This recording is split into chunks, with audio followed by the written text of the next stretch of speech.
This is one position, one profession that you can really make a difference in people's lives. You can change them. You can bring them from someone who's upset and crying and lonely, and 6 months later, 3 months later, they're laughing in the card room with their friends. And it's not the building that does that, it's you. You do that. You've made that happen. You've transitioned this person from unhappy to happy, and you've given them their life back. They never thought that was possible. It's you. You're the one that has the power to do that, and there's no other job on the planet where you can impact people's lives that way. And if your job on this earth is to build your own spirit, the best way to do it is taking care of people. Life's Third Act is a podcast dedicated to helping you get the most out of your retirement. Sponsored by Tucker Allen, Attorney-CPA Joe Cordell features guests each week to discuss prominent topics for those over 55. Here's Attorney-CPA Joe Cordell. Welcome. This is Life's Third Act, and we're continuing the conversation that we left off with Ben Pearce. For the introduction of that, go back to the beginning of the previous episode, but I think you'll enjoy this discussion. And so these communities, though, that you think will become more popular over time, perhaps, will be ones where they're leveraging these additional resources to allow them to be independent and kind of progress to assisted, and then if they need to go past assisted, that's where they would independently find a place, or a place would be suggested to them, but it would be a different contractual relationship entirely.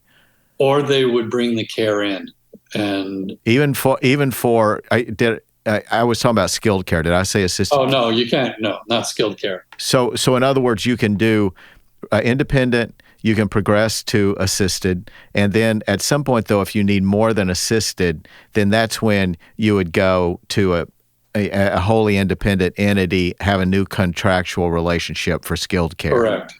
Okay. That would provide. Not everyone progresses through all those steps, Joe. Yeah, that's what I was thinking, is that a lot of people may think, look, I'm willing to make the bet that far more likely than not, I won't have to go to skilled. Correct. Or if they do, it'll be under the circumstances that you describe, where they have a fall, there's a break or a fracture or something. They have Medicare coverage for maybe 30, 60 days even, as long as it's treatment or rehab, and then they come back to this facility. And they come back to their place with home health, and a certain amount of home health is paid for by Medicare too, subsequent to discharge from a rehab center. Yeah, I can see how that would have advantages to both the resident as well as the investor. But I have to tell you, when I've looked at some of these self-contained communities that are providing it all, this traditional approach, it does feel more like a village. It feels more like people who have relationships and their lives are spent and live together in some sense of the word. And there's just a lot going on, and you get a sense of vitality in the communities that I've seen that were. Have you ever heard of the term NORC? NORC? Is that an acronym for something? Strong roots are essential for a healthy tree, especially your family tree. That's why you work hard to take care of your family every day. At Tucker Allen, we know that taking care of your family means planning for the future. Our team provides personalized estate planning to help you protect your family, your legacy, and your future. From wills and trusts to long-term care and estate planning, count on Tucker Allen, personalized estate planning made simple. Yeah, it's an acronym for naturally occurring retirement communities. No. And one thing that you're saying, I mean, people are people, and there are certain like large apartment buildings that over time people live in for 10, 15, 20 years. They get to know everybody in the apartment building. and they already contract in for home health, and they have like a homeowners board that manages the regulations of the apartment building, and they become a de facto senior living community, even though they're not licensed, they're not sponsored by or managed by a senior living provider. And so all I'm saying is that there are those things out there already, and have been since the 70s that I'm aware of, and where people have come together and taken care of each other and been very much a community, because that's what humans do, especially people as they become more vulnerable. They seek out support from their neighbors. And because there's this sense of commonality, in that there have this shared need and this shared experience, that often neighbors, it seems, are more inclined to care about each other and to meet each other's needs in a community such as you describe. That's not because they may need that same help themselves someday. And when people are retired, they're looking for volunteer opportunities. They're looking for ways to have a meaningful contribution. And, why not look to their neighbor next door first? And that's exactly what happens. So then this investment model that you described, that you predict will become more common in the future, will not so much be a naturally occurring retirement community, but it will be a artificially created, I don't know what, we'll need a new acronym. The difference is the new community will be more congregate in nature, and it will have meal service. It'll provide meals. So there'll be a dining room, there'll be a kitchen, and there'll be activity rooms, probably a pool room, a library, business office, and places where people can congregate and socialize with one another. And people whose job it is to see that this community operates, as intended. I mean, the difference is one is professionally managed and one isn't. One's managed by the NORCs are managed by a homeowners board, and these communities, independent, these congregate communities, are going to be managed by senior living operators who are experienced in delivering senior living services. That sounds like what might be even more attractive as a model. So much to think about. And incidentally, one thing I should point out is the home health agencies, the Medicare certified home health agencies, and the Medicare certified physical and occupational therapists, those people will be able to rent space in these buildings. And the cost of that rent, provided it doesn't exceed the Medicare allotment, is reimbursable by Medicare. So they'll be able to go in, and the owner of the building will be able to rent space to various people, and they'll just include the cost of that rent on their cost reports. And that's all covered by Medicare, as if they were going to rent space in a strip mall, for example. So these would be, the construction design would be one that was intended to provide professional space for these 5 or 6 key needs that might exist. And people, professionals, could lease those, as you described. Yeah, I would anticipate there being medical offices. There's physical therapy rooms, durable medical equipment. There's probably a bank that has banking hours and ATM. There's obviously home health offices, physicians' offices, where a physician can come in like a specialist. Some communities even have a lab where they can collect blood, do cumin level tests for people who are on cumin. Yeah. And which is a blood thinner that you have to have your blood test regularly. So all that stuff is going to be under one roof, and each of those areas is going to be a revenue source for the operator, for the owner, and then they don't have to operate it. So they don't have to staff it, they don't have to insure it, they don't have to go through all the headaches of trying to get reimbursed for their services. Would it be safe to say that a more stripped down version of a continuing care retirement community such as you describe, which doesn't provide for skilled care, would that be a safer financial bet for the resident over time than the full service CCRC? Not necessarily, because the CCRCs are very sophisticated, and these are being built and operated by operators who have been in the business for 25 or 30 years, Joe. They know what they're doing. So this new model, while it'll be less expensive, that it's going to have risks that you won't run into in the CCRC model. It probably will not have as significant a buy-in. You won't be responsible for the apartment. You'll be renting the apartment and then paying a service fee for the meals and et cetera. And then when you go to a higher level of care or move on, then you just give them 30 days notice and you're done. And what is the failure rate? And you may not know this off the top of your head, but ballpark, I wonder what the failure rate is each year of a holistic CCRC. Very, very, very small. So that's something the viewer should take note of. It's really rare to hear one that goes down.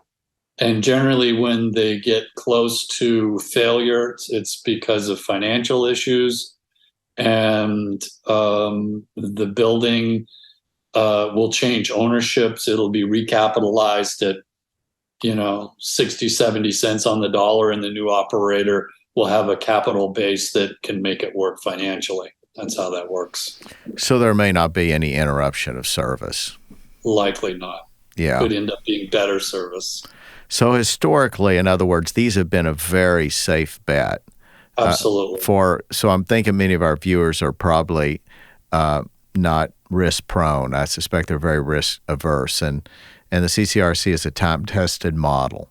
It is a time-tested model. It just ties up your assets. Whereas if you went into one of these independent congregate settings, you'd still have earning capacity on your assets. Soon as your assets go to the CCRC, then they cease, earning income for you. And you still need to pay, some amount per month so you're living off your principal, and you're not living off your investment income. Yeah. So let's talk about. We have probably another Justin, 20 minutes in this show. Okay. So I'd like to take a few minutes and talk about, Ben, what you would look for if you were guiding your mother, for example, or even for yourself. If you were looking at a facility, what are the things that you would look at? And before you answer that, let me tell the viewers, Ben has this incredible list already that's included in this booklet that I've been marketing. You'd think I'd be getting a commission on this, Ben, but it turns out you're giving it away free, so there's no commission. Anyway. Well, Joe, I at this point in my career, I've been doing this 40 years. The industry has been good to me. The residents have been incredibly good to me. Their families have. And I really feel like I want to give back. And so that's why I make this stuff available. I have a whole YouTube channel called My Caregiver Coach. It's My Caregiver Coach. That has YouTube videos on all tons of training things that are really important for people who run these facilities. And there's also programs on their YouTube videos about, what's dementia, what is malnutrition, and how to mitigate my risks for falls and fractures. My mom is depressed. What do I do about that? How do I handle guilt? All those things are dealt with on this, and it's all free to the public as well. So that's a great resource, and on this booklet, I can tell you that this list of items is a really good checklist. But still, I wanted to kind of go through what your priorities would be as you would be looking at a facility, Ben. Okay, so if I were to look at a facility for my mom, the first thing I would do is I would call the facility and I would ask to speak to the marketing, the person there. And from the moment you interact with that facility, it starts creating impressions of what you're likely to encounter once you get there, how the call is handled, what kind of questions that the front desk person is asking you. Are you able to speak to somebody right away who can answer your questions? Or are they going to be calling you back? And so that's all important, how the call is handled, how you're made to feel, and whether you make to feel important. And so when you go to tour the building, you want to evaluate right from the parking lot. Is the parking lot dirty? Is there cigarette butts laying in the parking lot? And that parking lot should be walked through every day. There shouldn't be dirt. There shouldn't be anything out there. And is there weeds in the yard? How's the signage, quality of the signage? And people take pride in the appearance of their yard and the appearance of their own personal home. And often it's a reflection of what the inside is going to be like. And so if the outside of your building is unkept, they're not focusing on the details. They're not detail oriented. Once you get into the building, how are you greeted? Are you made to wait? Are you able to engage and talk to the marketing director separately before she parades you through the whole building, and ask your questions there? How are you greeted? Are you offered a beverage? Are you offered anything to eat? Do they ask you questions of what prompted your visit and who it is that you're looking for and what your timeline is? How good are they with discovery? And this is not so much an indication of their sales skills. It's an indication of whether they care about you or not. And you don't want to put your mom in a facility where you're just a number. You don't want to put your mom in a facility where she's just going through a process just like everybody else. You want to put your mom in a facility that people really take a personal interest in her. They want to know what her obstacles are, what her hot buttons are, what things are important to her, what kind of friends that she has, what kind of hobbies that she has. And then once you collect all that information, then the person can start touring them through the building and pointing out, yes, this is a card room. I understand your mom likes to play bridge. We have 3 really terrific bridge players here already. And they would more than love to have some fresh people come in and play bridge with them. So all I'm saying is you're not selling the building. You're not selling the beauty salon and the dining room. What you're selling, at least what I'm buying as a son, is I want to see how people interact with one another. I want to walk through the building. I don't want to see staff sitting around. I want to see staff engaging with the residents. I want to see staff playing with the residents, having fun with them, doing things. I want to see activities. I want to see how they handle a person who has a behavioral issue. Do they redirect them, or do they shuffle them off and get them out of the way so it doesn't look like they're getting properly attended to? So, and you want to smell through the building. There's no way that any building that's properly run should have any smell whatsoever. The wheelchairs are a really good sign. Are the wheelchairs clean? Wheelchairs have a tendency to accumulate food and all kinds of stuff. And a good operator is going to take those wheelchairs out back behind the kitchen, and they're going to power wash them once a month or so.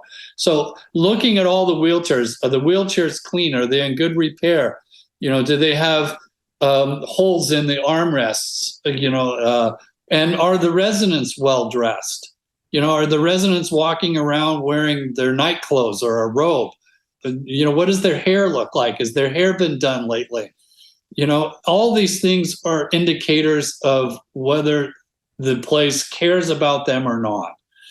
Also, the family members should ask how long the executive director has been there in their job. And a lot of these places turn over executive directors because the executive director doesn't really have a good understanding of what they're supposed to do. And so when things go wrong because they didn't check certain boxes, then they have a tendency to fire their problems away rather than redirect and retrain. So it's important that people are there in their jobs a long time. So the executive director, the chef, and the director of nurses should all be a year or more in their job. Longer the better. And then ask some of the staff that you see, ask them what they like about working there, how long they've worked there. And so a lot of the staff should, in a well-run facility, the staff should be coached by the management to be prepared with answers for questions like that. So asking those staff members, what they like about being there, how long they've been there, and do they feel like there's enough staff here? Those are all questions that the family members can ask. Don't be afraid to ask those direct questions. And in a well-run facility, you'll get good answers. In a well-run facility with long-term employees, those nurses' aides will be able to reassure you, oh, I love working here. This is a great place. I feel part of a team. They listen to me. They hear what I have to say. They implement some of my suggestions, and no place is perfect all the time. And that's part of why I like working here, because it's a challenge every day for me. And it's new every day. But one thing that I really like is that I get to deal with the same residents every day, and I really get to be able to bond with them. So the good care comes with long-term stable employees who get to know the total intimate details of taking care of someone completely. So let me ask you about like food service. I imagine it's really hard in an environment like that to maintain the sort of food choices that and the quality and even the servers. I mean, a typical restaurant cannot range today in America. It's hard to get reasonable service. I imagine these are problems that these communities have because they do provide often even more than one restaurant. Some of them do. Is that correct? Yeah.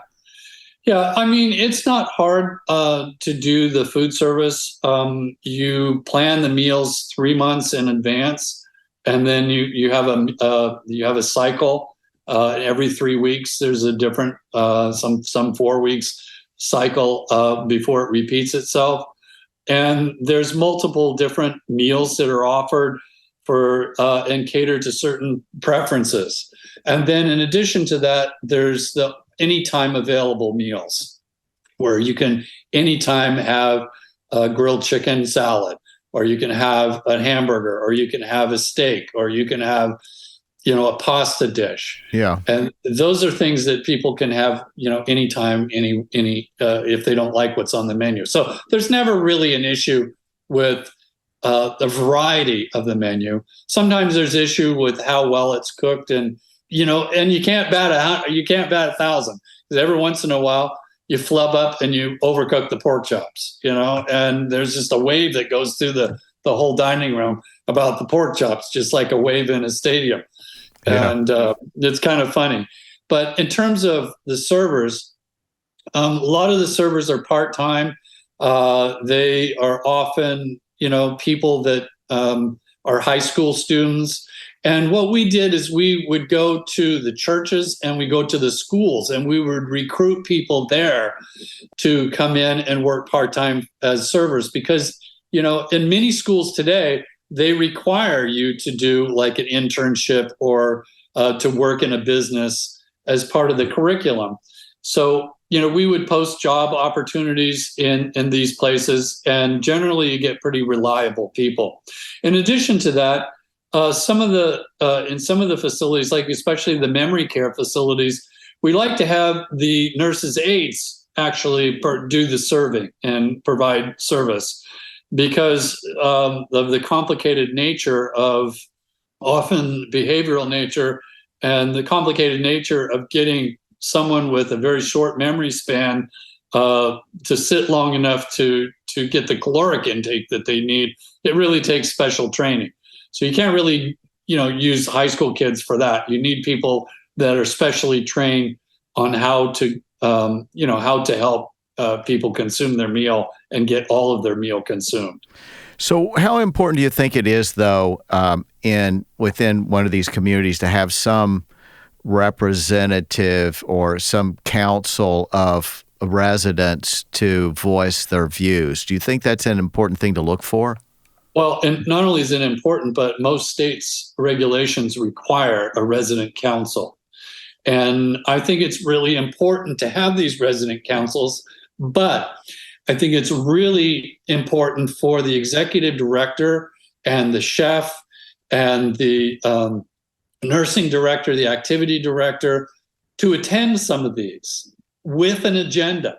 So you don't want to go to one of these meetings because they can quickly go down a rabbit hole and they don't satisfy certain participants. They'll go down a certain issue that somebody has that other people may not have. So it's important to control the flow of these, and the best way to do that is for the management staff to attend these with an agenda. So instead of them coming there and sitting there at the meeting and saying, well, what do you like, what do you don't like, and have it turn into a complaints, coming there proactively with an agenda of what to expect, what's about to change, and why they're changing it, and announcing surveys that they're going to collect feedback from the residents and then post the results of those surveys. Collecting residents' favorite recipes is another great thing, and then acting on that and giving the resident credit for their corn chowder or something. But now let me be sure I understand you. While it certainly makes sense for somebody to preside over the meeting, you're not saying, though, that they should restrict the topics that can be addressed by the resident council, or are you? No, not at all. Okay. Not at all. But I think that the resident council generally will come with a handful of topics, but also the management needs to come with their topics as well. So otherwise, and this is a common mistake that I've seen, where management shows up and they're not prepared. They have not thought about, how to communicate what's happening and what will happen and what has happened to the residents and their families, and the whole thing just deteriorates. So having gone through an agenda, both from the residents' perspective and from the management's perspective, makes the whole thing much more proactive. And then having like a regional person come in and sitting down and having like coffee hour with the residents to just, hear about good things and things that they would like to see done differently. Well, one thing that I find especially beneficial to our viewers with you, as I perhaps suggested earlier, is the fact that you've sat mainly on the side of the table during your career running these facilities or teaching people how to run these facilities. So it gives you a perspective that often people who aren't in the industry don't get to hear. So with that sort of foundation, let me ask you, so when you do see conflict or disagreements, or where kind of it goes bad between a resident or residents and management, what would be the one or two or three things that you find are the most likely source of disagreement? I can tell you the most likely source of disagreement that happens in these communities is people manifesting certain behavior because they don't feel like they have the influence that they want. For example, people need to be validated. People need to feel important. People need to feel that your number one priority is responding to them. And most people, I would say 95% of the people that I've dealt with over the years are very reasonable. But where they become unreasonable is when they're not listened to, they're not responded to. And when that happens, then they'll go first to their daughter and they'll complain to their daughter son. about it, or son, but usually their daughter. Yeah, that's interesting. And they'll complain to the daughter and hang some guilt on their daughter over it for putting them there. And then the daughter will go and talk to the management. The management will spend a little bit of time with them, try to soothe it over. And if there's no lasting resolution to what their concerns are, then they will start to seek validation from the other families or the other residents. And then the problem gets bigger. So I think it's really important to hear someone out, to listen to them, to say, yes, we've seen this before. And I understand how you feel. We use the feel, felt, found method. I understand how you feel. Others have felt the same way. So you're not alone. Your concern is valid. But what we found is this. When people ask you for things, it's better to say no and then research it and then come back and say, I researched what you asked me. I didn't think I could initially do it, but after I have done the research, I think we can do it, but this way. Does that make sense? And that just really surprises people. Quality is the difference between what you expect and what you get. If you get less than you expect, you start questioning the value. If you get a little bit more than what you expect, then you get a check mark in the quality column. Very interesting. Yeah, I can see that public relations skills are very important in this business. Validate, validate, validate. I mean, it's really important to do that. Like a typical complaint, Joe, would be someone will come and say, well, I want more meal options, or I want another staff person, or I want a water fountain in the courtyard. And so we're charged as managers to operate these communities in the most efficient way as possible. Every single cost that is done in one of these buildings, whether it's the electricity, the food, the landscaping, the salaries, the insurance, everything comes out of your pocket, comes out of the resident's pocket. And so our job is to manage those costs the most efficiently way we can so that everyone can live here. The worst thing that you have to deal with when you're running these buildings is to deal with someone who run out of money. And so while other people could easily afford, the increase in costs associated with putting a fountain in the courtyard or additional meals or more car service, some people can just barely afford what they're paying now. And so our job is to find that tipping point where everybody's needs are met, and we're doing it with the money that we're currently collecting from you.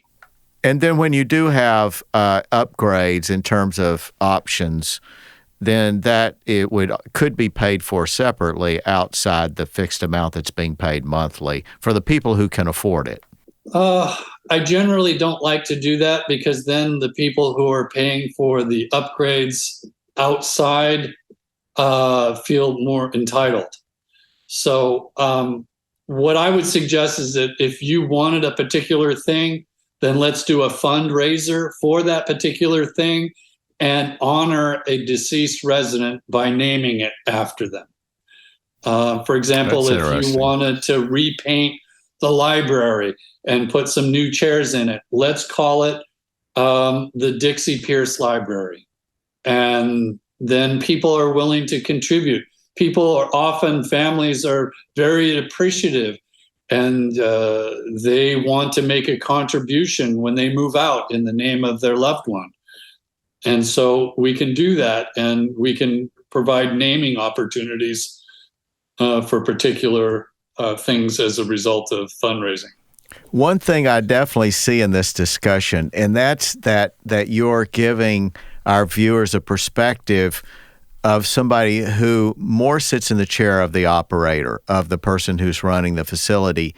And it's clear that the person in that position, feels this sincere commitment to make it work, and sometimes has this frustration that maybe it's not fully recognized by guests. And I just think that it's valuable for our viewers to understand kind of both sides of the perspective. You want to put your mom in a place where the people love working there. They love what they do. They love and are motivated by developing interpersonal relationships with the residents. Yeah. They see the impact of taking someone that is lonely and giving them friendship, somebody who is frightened and giving them comfort, somebody who has health and personality issues and giving them stability. Those are gifts that you can give to people that pay back to you personally in a sense of accomplishment, and gives you compensation that you will never, ever be able to get in a paycheck. Yeah. So when you think about this, the people who work and give of themselves every day in these buildings, they're the most quality human beings on the planet, in my opinion. Yeah. And for me to be able to work with them for 40 years, I want to absorb that goodness. I want to absorb that strength. And these people that work in these communities, they're just amazing. Not only do they take care of your mom, but they take care of their mom and their kids. And some of them have 2 and 3 jobs. And they're just incredible human beings. And they've just that strength that they bring to their job is infectious. And when you have a well-run facility, everybody appreciates each other's strengths. And while they don't always get along or agree on everything, what they do agree on is the fact that they want to work next to this person here who has great strength. Yeah, yeah. And people who, on the resident interaction side, those people have to have a caregiver's heart. Why would they want that job if they didn't really have that devotion? Or, well, let me tell you, you could work. A lot of these people could work anywhere. They could work at a bowling alley. They could work at a restaurant. They could work at a bank. But when you work at one of those places, the interaction that you have with that individual, with your customer, is 10 minutes, 15 minutes, and you may never see them again, half hour max. But when you work in a senior living community, your customers live there, and you interacting with them every day. You're learning about, their kids. You're learning about their health. You're learning about their husband. And they're learning about your kids and your husband. And it just creates a symbiotic relationship between the caregiver and the resident. And that's where the rubber meets the road. And it becomes, after a while, it becomes in the best interest of the caregiver to take care of the resident, because that resident is the one that's putting water, refilling their bucket every day. It's become their sole source of support. And it's in the best interest of the resident to be kind and take care of the caregiver, because that caregiver is providing them support and keeping them as independent as possible. So you just got to make sure management doesn't disrupt that. And when somebody has got a problem, it's so easy to fire the problem. But when you fire that problem out the door, they walk with all the knowledge of all the residents they take care of that has been collected for the last 2 years. And so you bring somebody else in, they're very well intended, they want to do a good job, but they don't know these residents from Adam. So this ties in with your point about longevity. It isn't when you mentioned a while ago, you should look to see, is there low turnover? Have people been there a while? And that's one of the reasons. This is one position, one profession that you can really make a difference in people's lives. You can change them. You can bring them from someone who's upset and crying and lonely, and 6 months later, 3 months later, they're laughing in the card room with their friends. And it's not the building that does that. It's you. You do that. You've made that happen. You've transitioned this person from unhappy to happy, and you've given them their life back. They never thought that was possible. It's you. You're the one that has the power to do that. And there's no other job on the planet where you can impact people's lives that way. And if your job on this earth is to build your own spirit, the best way to do it is taking care of people. Yeah, that is a great point to wrap up with, Ben. I was going to talk to you about the subject of litigation, but we've covered so much ground, and we've covered all the things that were important. And we talked about what are the sources of conflict and whatnot, and I think you summarized that. So, your wealth of wisdom, I can tell, I would definitely hope to have you back if you're willing at some point in the future to touch on this topic again. Sure. Be happy to. There's a lot more to talk about. I can see that, but I'm glad that we covered as much territory as we did. So I appreciate very much having you on, Ben, and you do a marvelous service. We will have your link and this generous gift of the booklet that you mentioned for our viewers. That'll be on our website, and I hope to have you on again soon. This has been another episode of Life's Third Act. Till next time, take care.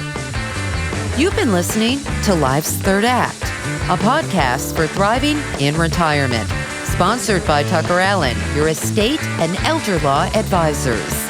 Each week, we discuss topics and answer questions to help you better plan for your future.